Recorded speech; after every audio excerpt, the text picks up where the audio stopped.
السلام علیکم ورحمۃ اللہ وبرکاتہ۔ امید ہے اللہ تعالیٰ سے آپ سب خیرت سے ہوں گے۔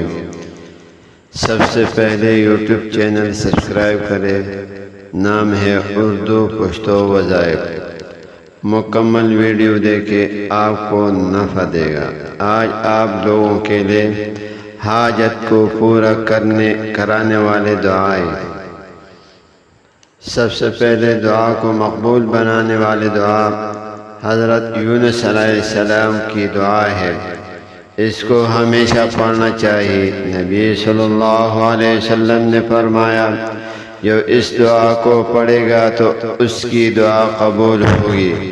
وہ یہ ہے، لا الہ الا انت سبحانک انی کنت من الظالمین۔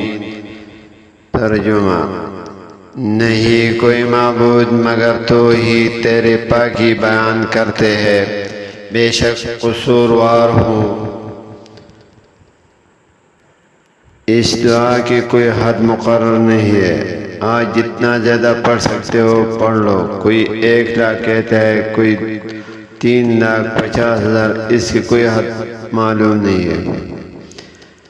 دوسری مصیبتوں سے حفاظت کی مجرد دعا حضرت یحییٰ بن سالم روایت کرتے ہیں کہ ایک روز ملک الموت نے حق تعالیٰ سے اجازت طلب کی کہ وہ یعقوب علیہ السلام سے ملنا چاہتے ہیں۔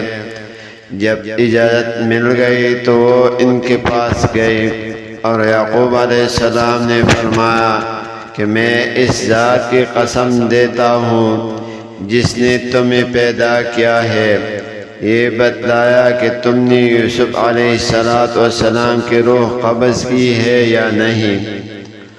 انہوں نے فرمایا کہ نہیں۔ پھر عزرائیل علیہ السلام نے کہا، میں آپ کو ایسی کلمات بتلاتا ہوں کہ ان کی برکت سے حق تعالیٰ سے آپ جو کچھ مانگیں گے تو حق تعالیٰ آپ کو وہ عطا کریں گے۔ حضرت یعقوب علیہ السلام نے فرمایا کہ ضرور بتائے۔ تو عزرائیل علیہ السلام نے فرمایا، یہ کلمات پڑھ کر دعا کیجیے، یا ذا المعروف الذی لا ينقطع ابدا ولا يحصیہ غیرہ، یا ذا المعروف الذی لا ينقطع ابدا ولا يحصیہ غیرہ۔ ترجمہ: اے وہ پاک ذات جس کا احسان کسی وقت منقطع نہیں ہوتا اور اس کے سوا کوئی اس کا احسانات کو شمار بھی نہیں کر سکتا۔ راوی کا بیان ہے، انہوں نے یہ کلمات پڑھ کر دعا کی تو صبح طلوع نہ ہونے پائے تھے کہ حضرت یوسف علیہ السلام کی قمیض لے کر ان کے بھائی آ گئے۔ اگر یہ دعائیں ہم پڑھ کر اس پر عمل کریں تو ہم سب کو نفع دے گا۔ لیکن ہم دعائیں کرتے ہیں لیکن زبان کے اوپر کرتے ہیں، اخلاص کے دل سے نہیں کرتے۔ اگر سے دل سے جو دعا مانگی جائے تو اللہ تعالیٰ اس کو ضرور قبول کر لیتا ہے۔ دوسرے حاجت کو پورا کرنے والی دعا حجاج بن یوسف نے ایک شخص کی گرفتاری کے لیے سپاہی پہ بھیجے اور یہ قسم کھائی کہ اگر وہ ہاتھ آ گیا تو اس سے قتل کر دوں گا۔ چنانچہ جب وہ گرفتار کر کے سامنے لایا گیا تو اس نے کچھ کلمات پڑھے، دفعتاً حجاج نے اس سے آزاد کر دیا۔ لوگوں نے پوچھا کہ تو نے کیا پڑھا تھا؟ اس نے کہا، میں نے یہ دعا پڑھی تھی، یا عزیز یا حمید یا ذا العرش المجید اصرف عنی شر کل جبار عنید۔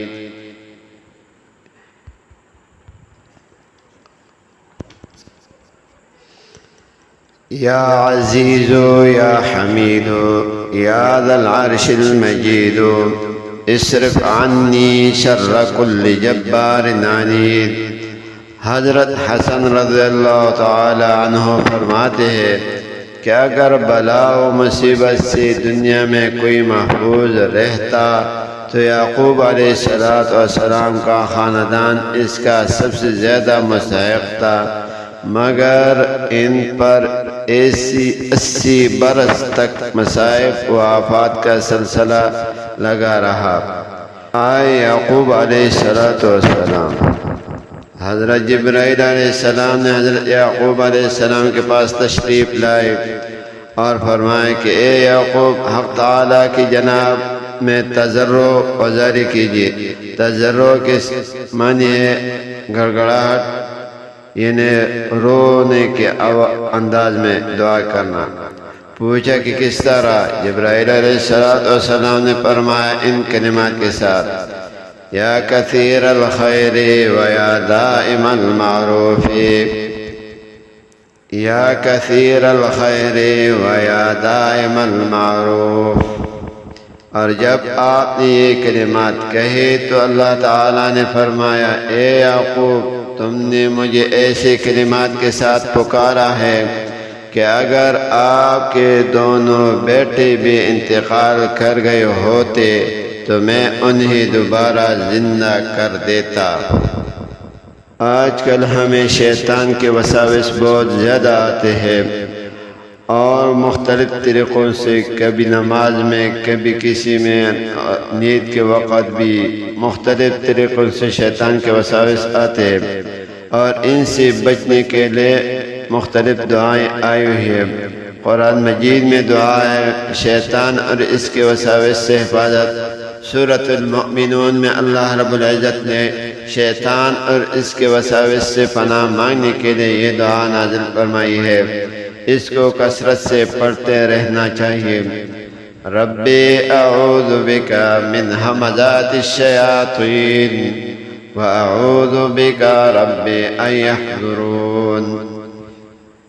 رب اعوذ بک من ہمزات الشیاطین واعوذ بک رب ان یحضرون۔ حدیث شریف میں حضرت نعمان بشیر رضی اللہ تعالی عنہ سے روایت ہے کہ جس گھر میں سورہ بقرہ کے آخری 2 آیات یعنی آمن الرسول سے لے کر آخر تک یعنی فانصرنا علی القوم الکافرین تک مسلسل 3 راتیں پڑھی جائے، شیطان اس گھر کے قریب بھی نہ آئے گا۔ مشکات، یعنی یہ دل سے پڑھنا چاہیے، زبان سے نہیں۔ زبان سے پڑھے گا، جتنے رات پڑھتا رہے لیکن اس پر کوئی اثر نہیں ہوگا، لیکن اخلاص دل سے۔ رسول اللہ صلی اللہ علیہ وسلم کا ارشاد ہے جو شخص دن میں یہ 10 مرتبہ شیطان سے اللہ کے پناہ مانگے، مثلا اعوذ باللہ من الشیطان الرجیم، یہ 10 مرتبہ پڑھا کرے تو اللہ تعالیٰ اس کے لیے ایک فرشتہ مقرر فرما دیتا ہے جو اس سے شیطان کو دفع کرتا رہتا ہے۔ ابو داؤد۔